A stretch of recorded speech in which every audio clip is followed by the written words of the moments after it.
the United States would utterly destroy Russia, a stark warning delivered by none other than David Petraeus, former CIA Director and a four-star general in the U.S. Army.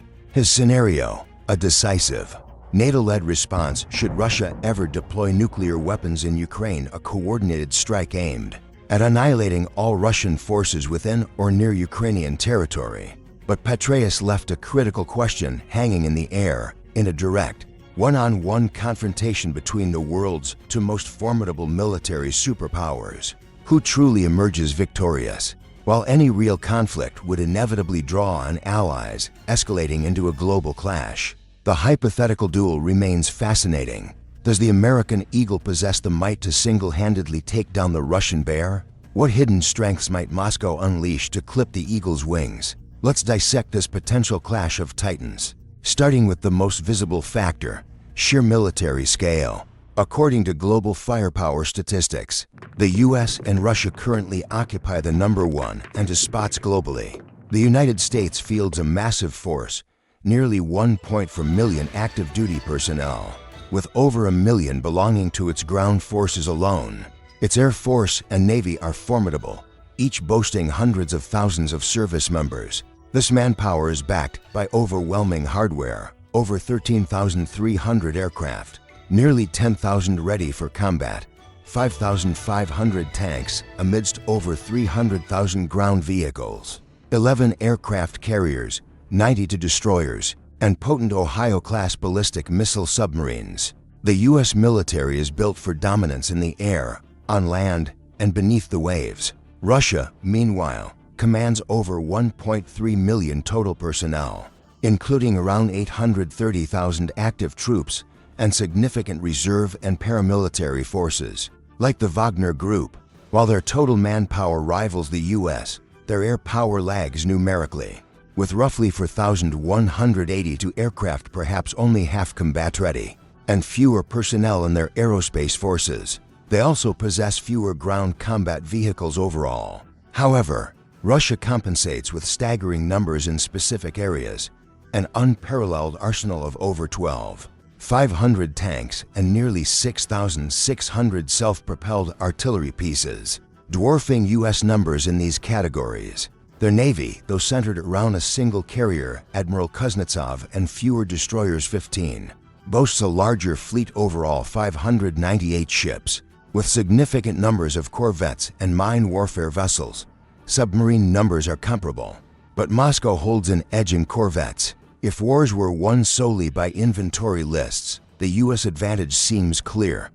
But history, from Vietnam to Ukraine, teaches us that numbers aren't the whole story. Victory isn't guaranteed by sheer volume alone. So, let's dig deeper. On the ground, both nations structure their infantry similarly. U.S. light infantry squads, often air-mobile, consist of 9 soldiers built around fire teams armed with M4 carbines, M249 machine guns, and underbarrel grenade launchers, often supplemented by AT for anti-tank weapons. Mechanized units rely on Stryker and Bradley fighting vehicles, with newer Strykers mounting powerful 30mm cannons or the Javelin anti-tank missile, a weapon proven devastatingly effective against Russian armor in Ukraine.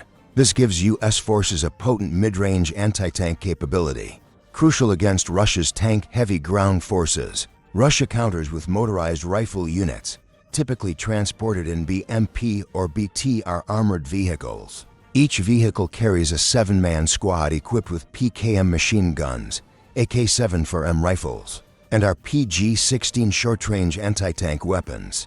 Some units boast the advanced Kornet anti-tank missile, outranging the Javelin with its 5.5 kilometers reach. However, many Russian units lack a direct equivalent to the widespread Javelin, giving the U.S. an edge, or at least parity, in squad-level anti-armor firepower. Where Russia gains a potential advantage is deployment capacity. Their doctrine, heavily reliant on vehicle transport for infantry units, theoretically allows them to bring up to 25% more troops to the front line, faster than U.S. light infantry, which often moves on foot. This offers tactical mobility, but there's a downside: lose a vehicle, and a third of that squad's fighting power is instantly gone. compared to perhaps a quarter for more dispersed U.S. foot soldiers. The U.S. combination of superior armored vehicle numbers and Javelin missiles could effectively counter this Russian mobility. Of course, modern ground combat is a combined arms affair. Artillery, tanks, and crucial air support shape the battlefield. Tactics and terrain become paramount. Russia might excel in complex, non-linear environments due to vehicle dependence, but they hold an advantage in cold climates, while each side benefits from fighting on home turf. The sheer weight and technological edge of U.S. ground forces present a formidable challenge anywhere. Shifting to the skies, the U.S. advantage widens. Beyond sheer numbers, American air power doctrine emphasizes large, integrated air campaigns involving dozens, sometimes hundreds, of aircraft operating over vast areas. Some conduct reconnaissance and support, while others execute direct strikes, a multi-layered approach. This allows the U.S. Air Force not only to dominate airspace, but also to seamlessly integrate allied air forces into complex operations. This strategy would likely be employed against Russia, leveraging the vast quantity and quality of U.S. air assets. Much of Russia's current air fleet consists of aging Soviet-era designs like the MiG-29, MiG-31, and Su-27. While upgraded, they are approaching the end of their service lives. Newer Russian jets like the MiG-35 and Su-35 exist, but are generally considered not quite on par with America's best, and the Su-57, Russia's fifth-generation stealth fighter meant to rival U.S. counterparts. Reports indicate perhaps only a single operational example, with dozens more still in production or not yet combat-ready. Furthermore, Russian air doctrine often focuses on smaller-scale operations, primarily low-altitude ground support. This makes their aircraft vulnerable to sophisticated air defenses, a vulnerability demonstrated by significant reported aircraft losses estimated between 84 to over 130 by August 2023 in the Ukraine conflict. Contrast this with the U.S., which, while still using the venerable F-16, is rapidly replacing it with the F-35 Lightning II, with nearly 200 already flying and over 1,400 in production. The F-35 could be the decisive ace in an air war where the U.S. already likely holds the upper hand. Through numbers and doctrine, turning to the seas, the picture becomes more balanced. While Russia boasts a larger overall navy numerically, U.S. ships are generally geared more towards combat power, especially its carrier groups and powerful destroyers, which dominate open waters. Russia's strength lies in its numerous corvettes and patrol vessels. A potential strategy could involve using larger ships and submarines to distract powerful U.S. destroyers while deploying smaller, agile vessels towards the U.S. West Coast. Cities along the coast could become vulnerable targets and unarmed commercial shipping threatened. However, the vastness of the Pacific limits this threat. Russia would need forward bases, perhaps near Alaska. Their Providenia port is only 400 kilometers away, but securing such access against a heavily defended Alaska in wartime would be extremely difficult.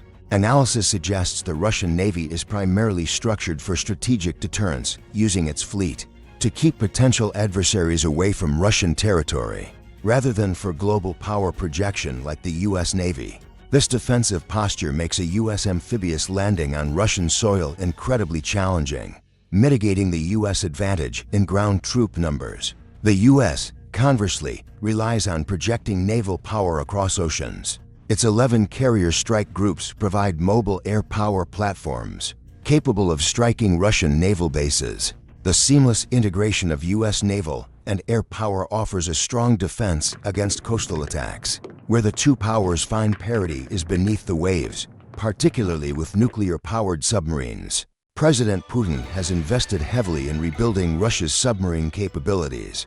Jewels of the fleet include the new Emperor Alexander III and Krasnoyarsk submarines. The Alexander III can carry up to 16 Bulava intercontinental ballistic missiles ICBMs, posing a significant strategic threat to U.S. territory.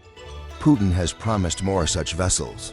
The U.S. Navy counters with its own formidable nuclear submarine fleet, the Virginia, Ohio, Los Angeles, and Seawolf classes. Notably, 14 of the 18 Ohio-class submarines are equipped to launch ballistic missiles, forming a cornerstone of America's nuclear deterrent. Beyond the front lines, in a protracted war, military production becomes critical. Here, the U.S. currently leads, accounting for 40% of global arms exports between 2018 to 2022, while maintaining its own stockpiles. Russia ranked second with 16%, partly explained by diverting production to its own war effort in Ukraine. Even before the Ukraine war, the U.S. consistently outproduced and outexported Russia. However, underestimating Russian industrial capacity would be a mistake. Despite heavy Western sanctions, Russia has demonstrated its ability to ramp up production.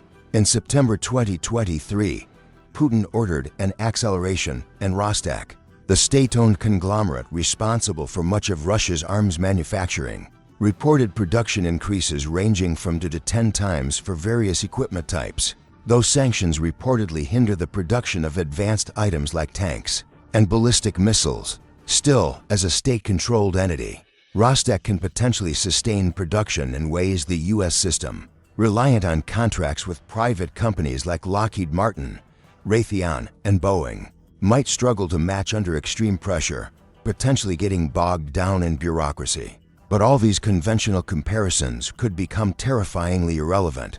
If either nation unleashes the ultimate weapon, nuclear arms, Russia possesses a slightly larger estimated arsenal, around 5,889 warheads versus America's 5,244, with slightly more strategically deployed. But this numerical edge is largely academic. Both nations possess enough nuclear firepower to obliterate each other many times over. Mutual assured destruction, MAD, remains a grim reality. Any first strike guarantees devastating retaliation. Yet, within this balance of terror, Russia holds a potential qualitative advantage. The RS-8 Sarmat ICBM, dubbed Satan II, operational since September 2023. This missile reportedly boasts an unparalleled range of up to 18,000 kilometers, capable of striking the U.S. from almost anywhere in Russia, potentially via routes over the South Pole. Moscow claims each Sarmat can carry up to 15 warheads, though Washington estimates closer to 10. The U.S.'s primary ICBM, the Minuteman III, has a maximum range of around 13,000 kilometers, impressive, but significantly less than Sarmat, and potentially only tested up to 10,000 kilometers. Its replacement, the LGM-35A Sentinel, is still under development, and initial reports suggest a range potentially less than the Minuteman III, raising concerns about maintaining nuclear parity in the long term, unless the final specifications prove more capable. So, can the United States single-handedly defeat Russia? Analyzing the conventional forces personnel, technology, air power, the U.S. appears to hold significant advantages. The naval balance is more intricate, with U.S. dominance in blue water countered by Russian numbers in coastal vessels, and a potent submarine force. Russia also holds advantages in tanks and artillery numbers, and a potential edge with its latest ICBM technology. The likely answer is yes, the United States could potentially prevail in a purely conventional, one-on-one fight, but the cost would be astronomical, the fight incredibly difficult, and victory far from guaranteed, especially considering the historical difficulty of invading Russia. And overshadowing everything is the nuclear threshold, a line that, if crossed, renders traditional victory meaningless, ensuring only global catastrophe. The question remains, does Moscow hold cards yet unplayed?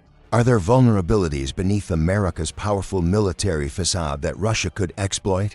The answer, thankfully, remains hypothetical.